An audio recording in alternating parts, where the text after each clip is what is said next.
C'est un vacarme presque assourdissant. Les marteaux et les machines électriques, Martine travaille depuis déjà plusieurs semaines sur la restauration de cette chaise.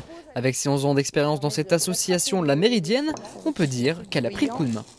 C'est un fauteuil d'occasion que j'ai trouvé sur le Bon Coin, donc chez un particulier. Il était complètement défoncé, percé ici, là, avachi. Donc moi j'ai simplement démonté toute l'ancienne garniture, le tissu, etc. Voilà, puis là je repars à zéro avec la carcasse neuve. Donc oui, là c'est une technique plus à l'ancienne, puisqu'au départ, sous le fauteuil, j'ai posé des ressorts. Au-dessus, une toile qui ressemble à celle-ci. Et à nouveau au-dessus, donc ce crin qui est recouvert à nouveau par une toile que je vais devoir tendre et fixer. Voilà, donc au fur et à mesure des tensions comme ça des toiles, tout doucement la forme du siège va commencer à apparaître, quoi. Et des fauteuils comme celui-ci, ils sont environ une cinquantaine à en restaurer.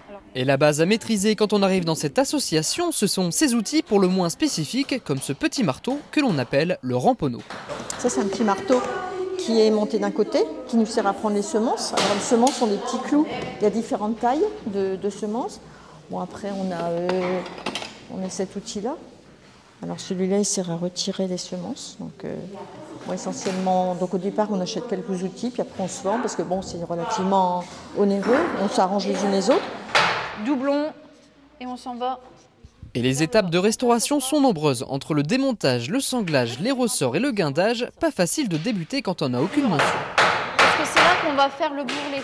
D'accord. Et c'est bien pour cette raison que les cours se déroulent sous la surveillance et les conseils de Véronique. Cette formatrice en tapisserie est auto-entrepreneuse et restaure quotidiennement ce genre d'objets. Ses conseils sont donc indispensables. En point arrière, c'est ça. On apprend à faire aussi bien la petite menuiserie. Il faut recoller aussi bien son fauteuil, le bois. On remet aussi des clous et après on commence vraiment à faire le travail sur le fauteuil. Sur un fauteuil, j'ai déjà compté 500 clous de tapisserie, de clous de décoration à enlever. Après, il faut enlever les agrafes. Bien souvent, c'est le plus difficile.